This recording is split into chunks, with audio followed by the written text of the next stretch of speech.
어떻게 우리 부모님 계신 분들, 우리 부모님께 카네이션 좀 달아드리셨나요? 대답이 없는 거 보니까 잘 안 하신 것 같아요.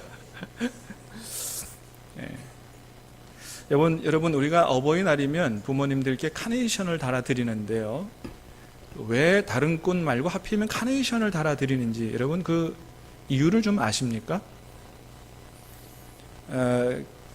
어버이날에 카네이션을 달아드리는 그 연유가 다 있다 그럽니다. 지금으로부터 한 100년 전에 1913년에 저 미국 필라델피아 교회에서 한 여성이 어머니의 영전에 카네이션을 바친 것이 시작이 돼서 나중에 이제 어버이날이 제정이 되고 거기에 이렇게 연결이 돼서 이렇게 어버이날 카네이션을 달아드리게 됐답니다. 원래는 장례식에는 보통 국화를 쓰잖아요. 근데 이게 사실인지 아닌지는 잘 모르지만은 이 여성이 어머니 살아계실 때 효도를 잘 못했는 모양입니다. 어머니 이제 돌아가시고 나서 영전에 보통은 국화를 바치는데 어머니께서 살아계실 때 카네이션을 그렇게 좋아하셨대요. 그래서 이 여성이 어머니 영전에 국화를 안 바치고 카네이션을 드리게 된 것이 시작이 돼서 이제 어버이날이면 아마도 전 세계적으로 다 카네이션을 달아드리지 않나 생각이 됩니다. 원래 카네이션이 꽃의 이 꽃말의 뜻이 모정, 또 사랑, 감사, 존경 이런 의미를 담고 있다 그럽니다. 그러니까 어버이날에 꼭 예전에 그 여성이 어머니 영전에 카네이션을 드린 것 말고도 어버이날에 카네이션 달아드리는 것은 아주 썩 잘 어울리는 일이다 이렇게 생각이 됩니다. 오늘 우리 어버이 주일을 맞이해서 부모님 공경에 대한 하나님 말씀을 좀 들으려고 그러는데요, 여러분 효도는 우리 기독교만이 아니고 이 세상의 모든 종교가 공통되게 가르치는 그런 덕목이지요. 그래서 우리나라에 복음이 전해지기 전에도 우리나라는 정말로 세계에서 효도 잘하기로 유명한 그런 나라였습니다. 굳이 예를 들지 않아도 우리 조상들이 얼마나 부모님께 효도하고 부모님 잘 모시려고 했는지에 대해서는 우리가 익히 잘 알고 있습니다만은 초기 선교사들의 기록에 보면 이런 기록들이 남아 있습니다. 고종 황제의 밀사 역할까지 했던 헐버트 선교사 이런 얘기를 했어요. 이 세상에서 효행이 최고인 나라는 조선이다.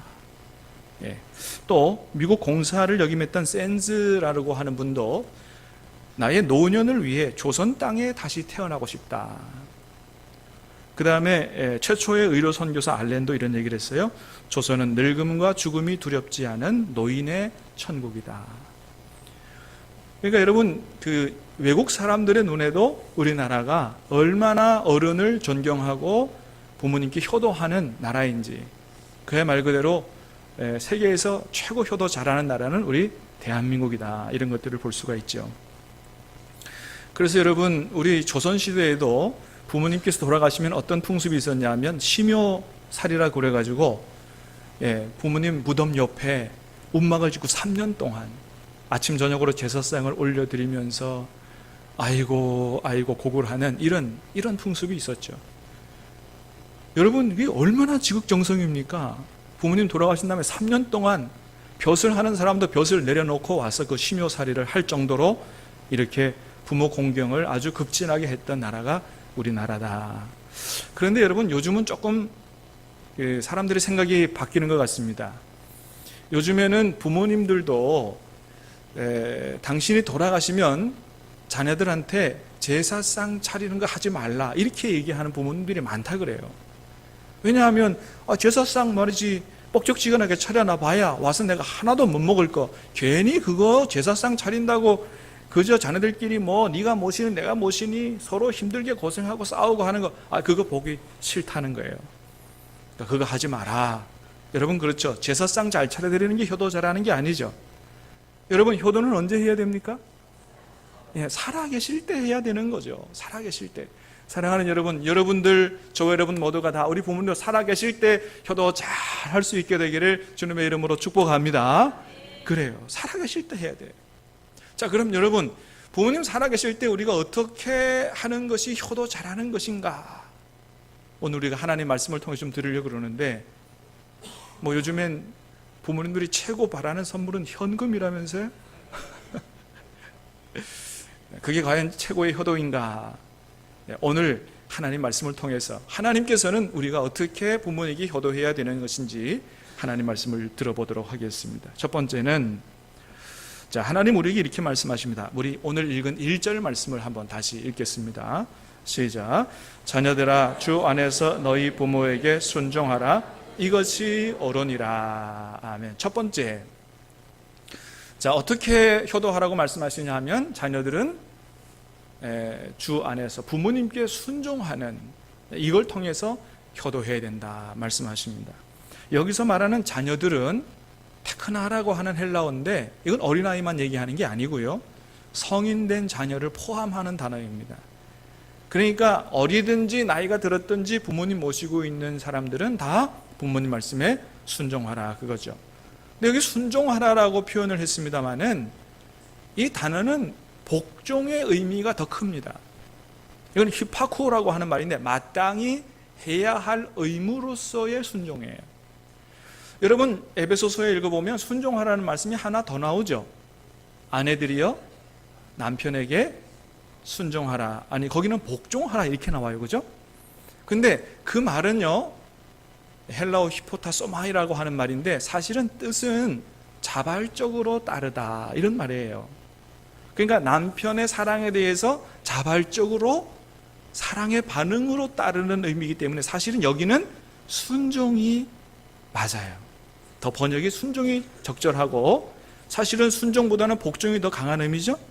그러니까 아내들은 남편의 말에 자발적으로 따르고, 자녀들은 어때요? 부모님 말씀에 잘 듣기 싫어도, 잔소리 같아도 의무적으로 따라하는, 마치 복종하는 것처럼 그렇게 순종하라고 하나님 말씀하신다는 거예요.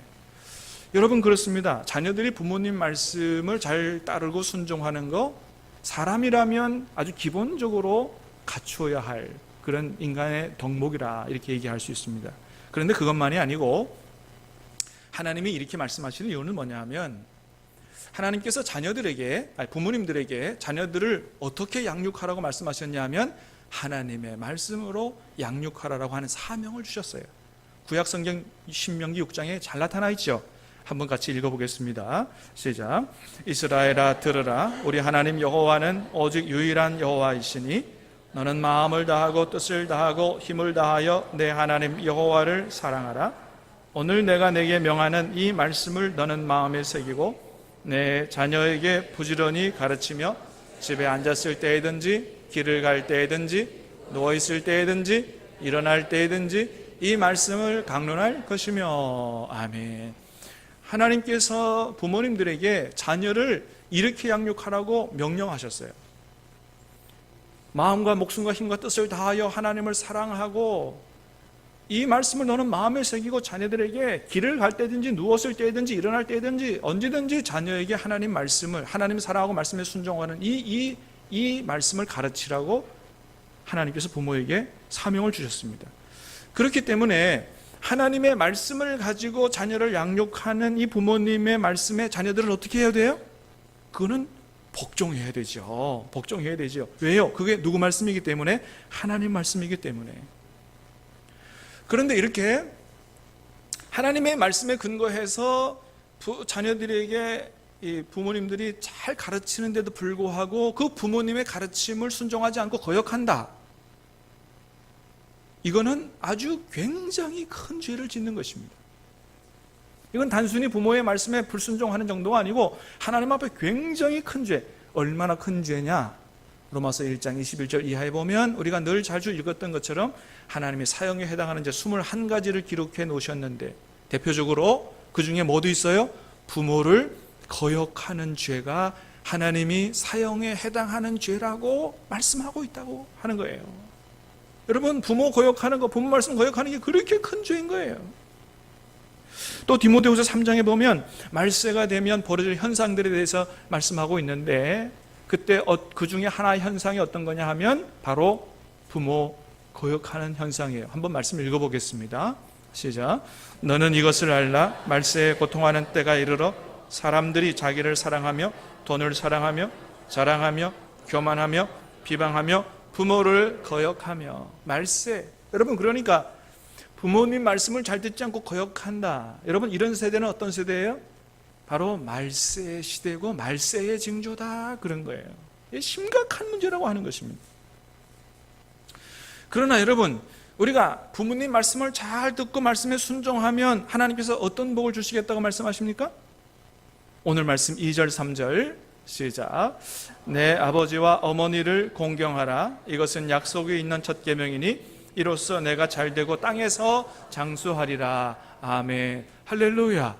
여러분, 하나님께서 부모님을 공경하고 효도하는 자에게는 이런 복을 주신다는 거예요. 여러분, 에베소서 1장에 읽어보면 하나님께서 우리 모두에게 주신, 하나님 백성에게 주신 복이 있어요.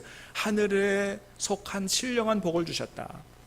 하나님이 우리 모두에게 하늘에 속한 신령한 복을 주실 뿐만 아니고 부모님을 공경하고 효도하는 자에게는 어떻게 해요? 땅에서 잘되고 장수하는 땅의 복까지 하나님께서 허락해 주시겠다는 것입니다. 할렐루야.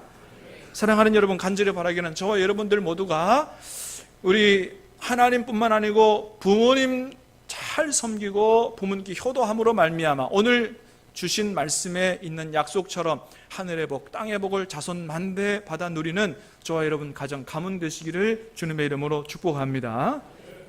자, 그런데 부모님 말씀에 순종하는데 조건이 있다는 거예요. 조건이. 그게 뭐냐 하면 바로 주 안에서, 이런 말씀이 있습니다.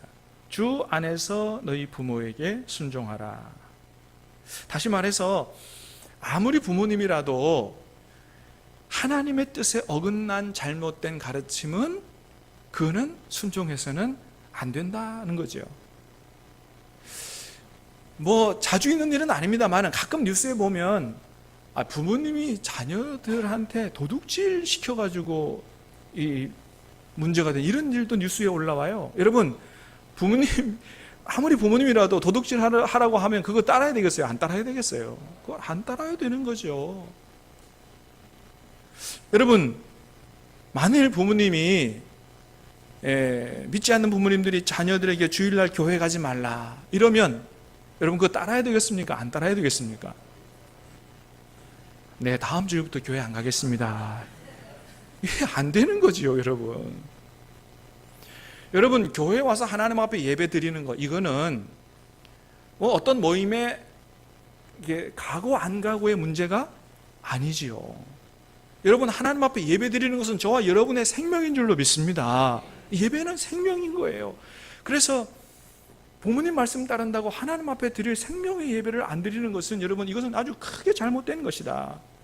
어떤 분들은 일단 부모님 마음을 달래드리고 좀 몇 주 안 나가다가 다음 수부터 나가야 되겠다 이렇게 생각하는 분도 계십니다만은 뭐 그렇다고 해서 하나님께서 너는 안 되겠다, 지옥 보내야 되겠다 이러지는 않겠습니다만은, 그러나 여러분, 그럼에도 불구하고 여러분, 내가 하나님 앞에 드릴 예배는 어떠한 일이 있어도 내가 하나님 앞에 예배를 드리겠다고 결단하고 여러분, 여러분의 믿음을 분명하게 부모님한테 보여드릴 수 있게 되기를 주님의 이름으로 축복합니다.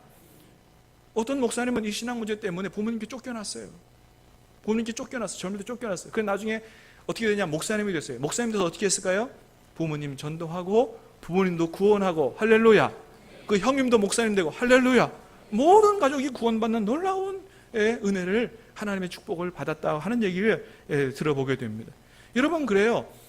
우리의 믿음이 이 정도 돼야 우리 부모님들도, 그죠? 처음에는 막 반대하다가 어떻게 생각하겠어요? 야, 정말 네가 믿는 하나님이 정말로 살아계시는 모양이다 이렇게 생각하지 않겠냐 말이에요. 가지 마라 그런다고 해서 알겠습니다, 안 가면 그래 뭐 그냥 네가 교회 몇 번 왔다 갔다 하는 거지 이렇게 생각하지 않겠느냐. 사랑하는 여러분, 여러분의 부모님을 구원하기 위해서라도 여러분의 믿음을 확실하게 보여드릴 수 있게 되기 바라고, 그 믿음을 통해서 하나님의 살아계심을 여러분 부모님들에게 확실하게 보여드릴 수 있게 되기를 다시 한번 주님의 이름으로 축복합니다. 그래서 다 구원받게 되기를 축복합니다. 여러분, 그래서 가장 복된 가정, 사실 어떤 가정이냐 하면 오늘 4절에 있는 말씀처럼 4절 한번 말씀 읽어보겠습니다. 시작. 또 아비들아, 너희 자녀를 노엽게 하지 말고 오직 주의 교훈과 훈계로 양육하라. 하나님을 잘 섬기는 부모님들이 자녀들을 노엽게 하지 않고 하나님 말씀으로 잘 양육하는 가정, 그리고 자녀들이 그 말씀을 잘 받고 순종하는 이런 가정이 사실은 제일 복된 가정이죠. 사랑하는 여러분, 간절히 바라기를 우리 신암교회에 속한 모든 가정이 이런 가정 되시기를 주님의 이름으로 축복합니다. 두 번째는 하나님 말씀하십니다. 주 안에서 부모님을 공경하라 하는 거예요. 공경하라. 주 안에서 부모님 공경하는 게 이게 바로 우리 가정을 향한 하나님의 뜻이다. 근데 여러분, 우리가 진정으로 부모님을 공경하고 효도하기 위해서는 부모님께서 우리를 얼마나 사랑하셨는가, 부모님께서 우리를 향하여 얼마나 헌신하셨는가, 이거를 정말 잘 깨달아 아는 게 중요해요. 그 깨달아 알 때 진정한 공경이 나오고 효도가 나오는 거죠. 근데 여러분, 어렸을 때는 그거 잘 모르죠. 부모님의 사랑, 부모님의 은혜, 우리가 결혼하고 자식 낳아보고 키워보면 부모님께서, 우리 어머니가 이렇게 고생하셨구나 깨닫게 되는 것이죠. 여러분, 우리 대한민국의 아버지들이 가정을 책임지기 위해서 얼마나 헌신적으로 일을 합니까? 작년 보건복지부에 따르면 무연고사로 처리된 50대 남성이 총 513명이라고 해요. 반면에 여성은 63명, 8.1배의 차이가 난다 그럽니다. 무연고사 대부분은 다 남성이라는 거죠. 여러분, 왜 이런 결과가 나올까요? 우리 대한민국의 가정은 주로 누가? 아버지들이 그 생계를 책임지고 있기 때문에, 소위 말해서 처자식 먹여 살리기 위해서는 위험을 무릅쓰고도 일을 하는 아버지들이 바로 우리 대한민국의 아버지들이죠. 그래서 어떤 사람은 다음 생에 태어나면 내가 여자로 태어나고 싶다, 가정을 책임지려고 일하는 게 너무너무 힘들다, 이렇게 얘기하는 사람도 있다 그럽니다. 그러면 아버지 사랑만 크고 어머니 헌신은 없느냐? 그렇지 않죠. 2016년에 한 초등학생이 시를 썼는데 이런 시를 썼어요. 가장 받고 싶은 상. 한번 읽어드리겠습니다. 아무것도 하지 않아도 짜증 섞인 투정에도 어김없이 차려지는 당연하게 생각되는 그런 상. 하루에 3번씩이나 받을 수 있는 상, 아침상, 점심상, 저녁상. 이제 제가 엄마에게 상을 차려드릴게요. 엄마가 좋아했던 반찬들로만 한가득 담을게요. 하지만 아직도 그리운 엄마의 밥상. 이제 다시 못 받을 세상에서 가장 받고 싶은 울 엄마 얼굴상. 이 아이의 어머니는 유방암 진단을 받고 2016년 세상을 떠났습니다. 이 초등학생 아이가 어머니 살아계실 때 하루 3번 받는 아침상, 점심상, 저녁상 고마운 줄 몰랐다는 거죠. 근데 엄마 떠나고 나서 그 상을 못 받는 것에 엄마에 대한 그리움, 그 어머니가 해줬던 밥상이 얼마나 고마운지를 마음속에 절절히 깨닫고 이런 시를 썼다는 거예요. 여러분, 그렇습니다. 우리는 부모님들의 사랑과 헌신을 당연하게 생각하죠. 그러나 여러분, 그것은 당연한 것이 아니죠. 부모님들이야 내가 부모이니까 그렇게 한다, 그게 당연하지라고 생각하지만, 그러나 자녀들은 그것을 당연하게 생각해서는 안 된다라고 하는 것이죠. 부모님이 날 낳아주시고 진짜 진자리 마른 자리 갈아가면서 그렇게 키워주신 그 부모님의 사랑과 은혜, 이것을 우리가 자녀들은 그걸 기억하고 부모님께 감사하고 효도해야 되는 것이죠. 사랑하는 여러분, 부모님이 우리를 향한 부모님의 사랑과 헌신을 다시 한번 깊이 깨달아 알고 마음에서 우러나오는 사랑과 존경과 감사로 우리 모두가 다 부모님께 효도하는 그런 자녀들 될 수 있게 되기를 다시 한번 주님의 이름으로 축복합니다. 그게 하나님의 뜻이라는 거예요. 세 번째는 주님 안에서 부모님을 용서해야 된다는 것입니다. 여러분, 요즘 우리 사회에는 부모님과의 관계가 깨어진 상태로 살아가는 분들이 많다는 거예요. 물론 거기에는 부모님들의 잘못도 있을 것입니다. 그러나 여러분, 부모님들이 우리한테 잘못하면 우리는 부모님들한테 효도 안 해도 된다. 여러분, 그런 것일까요? 여러분, 하나님도 우리에게 그렇게 말씀하실까요? 네 부모가 잘못했으니까 너는 효도 안 해도 된다, 그러실까요? 그러지 않으시죠. 여러분, 부모님도 사람인지라 잘못할 수가 있습니다. 특별히 하나님을 모르는 부모님들의 경우는 얼마든지 더 그러실 수 있을 것입니다. 그러나 우리가 정말로 나를 향한 하나님의 사랑을 깨달아 알았다면 하나님 우리에게 원하십니다. 그렇게 하지 마라. 부모님을 사랑하고 존경하고 감사하고 효도해라. 여러분, 주님이 우리에게 그렇게 우리를 사랑하셨잖아요. 우리가 원래는 죄로 말미암아 주님과 하나님과 원수된 관계에 있었습니다. 그런 우리를 구원하고 그런 우리를 사랑하기 위해서 독생자 예수님을 내어주시는, 대가를 치르시고 우리를 끝까지 사랑하시고 구원하시는 그 사랑을 베풀어 주셨는데, 네가 나에게 이런 용서를 받고 이런 은혜를 받고 이런 사랑을 받았다면, 그러면 너의 부모님의 잘못을 용서하고 부모님을 품에 안아주고 부모님을 위해서 기도하는 그런 삶을 살라고 말씀하신다는 것입니다. 그러나 여러분, 그게 그렇게 쉽지 않은 분들도 있을 것입니다. 부모님께로부터 받은 상처가 크면 클수록 쉽지 않을 것입니다. 그러나 여러분, 우리의 힘은 미약하나 주님은 능력이 무한하시니 우리가 성령의 충만함을 받게 된다면 우리가 능히 그렇게 할 수 있게 되는 줄로 믿습니다. 그래서 오늘 말씀에 주님께서 내 부모를 사랑하고 존경하고 공경하라 이렇게 말씀하시는 이 말씀 앞에 무슨 말씀이 나오냐 하면 성령의 충만함을 받으라는 말씀이 나오는 거예요. 여러분, 에베소서 5장 17절 18절 말씀을 한번 읽어보겠습니다. 시작.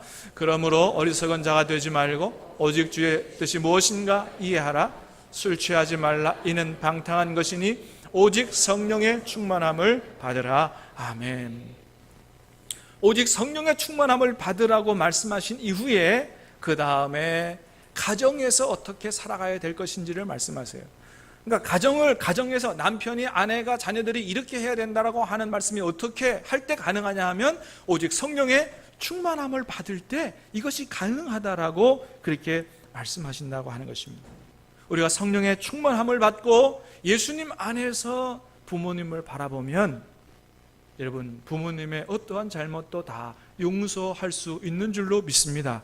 간절히 바라기는 여러분의 가정, 예수님 안에서, 성령님 안에서 모든 관계가 회복되어질 수 있는 축복이 여러분 이번 달 안에, 가정의 달 안에 있게 되기를 주님의 이름으로 축복합니다. 마지막으로는 주님 안에서 전도하시기를 바랍니다. 이것이 바로 최고의 효도인 것이죠. 어떤 청년이 군입대를 앞에 놓고 같은 교회 청년부 형제 자매들에게 이런 기도 편지를 돌렸다고 해요. 제가 기도 편지를 한번 읽어드리겠습니다. 어려서부터 아버지를 전도하려 했지만 아직까지도 그것을 해결하지 못했습니다. 그래서 매일 점심 금식으로 기도하였습니다. 아버지 마음이 많이 열리셔서 내일 교회에 오시겠다고 하셨는데 확실한 답을 주시지는 않으셨습니다. 하지만 복음의 문이 내일 열리기를 소망합니다. 평생 제일 큰 소원입니다. 아버지가 교회에 나오셔서 우리 가정이 믿음의 가정으로 주의 일을 감당하기 원합니다. 우리 사랑하는 아버지를 위하여 기도해 주십시오. 부탁의 말씀도 썼습니다. 첫 번째, 기도문을 받으셨으면 꼭 저희 아버지 누구누구를 위하여 기도해 주십시오. 두 번째, 기도 후에 전화하셔서 내일 교회 오시기로 하셨다면서요? 잘하셨습니다. 내일 만나시지요? 하고 반갑게 전화해 주십시오. 이렇게 전화번호와 함께 기도 편지를 돌렸답니다. 근데 이 청년이 참 귀한 게 뭐냐 하면 이 청년은 자랄 때 부모님의 사랑을 거의 받지 못하고 자란 청년이었다는 거예요. 이 청년이 5살 때 자기와 3살 된 동생을 두고 어머니가 아버지와 이혼하고 집을 나가버렸습니다. 게다가 아버지마저 집에 들어오지 않으셔서 자기도 동생도 굶어 죽을 처지에 처하게 됐다는 거예요. 그래서 5살 된 이 아이가 이웃집을 돌아다니면서 사정을 해서 겨우 밥을 얻어먹고 살았답니다. 여러분, 이 정도 되면 삐뚤어져도 한참 삐뚤어질 위험이 있잖아요. 근데 그러지 않았다는 거예요. 왜 그랬겠어요? 어렸을 때부터 교회를 다녔습니다. 초등학교 6학년 때 예수님을 영접했다는 거예요. 할렐루야. 여러분, 예수님이 그 안에 들어오시면 이런 놀라운, 여러분, 여러분의 자녀들이, 여러분의 손자, 손녀들이 다 어렸을 때 예수님 영접하고 살게 되기를 축복합니다. 그러면 어떠한 어려움 가운데서도 바르게 커갈 수 있도록 성령께서 인도하시는 거예요. 그래서 그때부터, 어렸을 때부터 아버지를 위해서 너무나 간절히 기도가 되더라는 거예요. 아버지가 술 취해 집에 들어오면 아버지 머리 잡고 기도했다는 거예요. 아버지가 기도 듣기 싫어서 이불 뒤집었으면 발 잡고 기도했다는 거예요. 이 어린 나이에. 그리고 이제 성장해서 군에 갈 때가 되었는데, 군에 가기 전에 아버지 꼭 전도를 해야 되겠다는 굳은 결심으로 형제자매들에게 기도의 편지를 돌렸다는 거예요. 이 얼마나 훌륭한 자녀냐 말입니다. 제가 이번에 병원에 입원하고 있을 때 아주 귀한 분을 병실에서 만났습니다. 이분의 성함은 권혁태 어르신인데요, 85세 되신 어르신이에요. 저하고 성씨가 같아요. 권가에 파까지 같아요. 복야공파. 아니, 파도 어려워. 복야공파. 예. 이 복야는 고려시대에 조선시대로 하면 우의정 좌의정하는 높은 변지, 그렇다 그래요. 나도 잘 몰라요. 같은 파 36대 손. 제가 몇 대 손이냐 하면 33대 손. 그 제가 어디 가면요, 아직도 생존해 계십니까? 그런 얘기 들어요. 근데 이분을 만나고 이분이 그 다음날 아침에 퇴원하시는 분이에요. 이분의 성격이 아주 대쪽 같아서 예수 믿는 사람들, 자녀들이 얼마나 전도하려고 했는지 몰라요. 근데 교회 가다가 교회 예수 믿는 사람들이 잘못하는 거 보고 나는 저렇게 하려면 나는 예수 안 믿는다. 그래서 교회를 안 나간 그런 분. 이분의 자녀들이요, 우리 아버지는 절대 교회 나가실 분이 아니라는 거예요. 아마도 돌아가실 때 이렇게 하실라나 이런 생각을 했다는 거죠. 하여튼 자녀들이 아버지 구원을 위해 평생 기도했다는 거예요.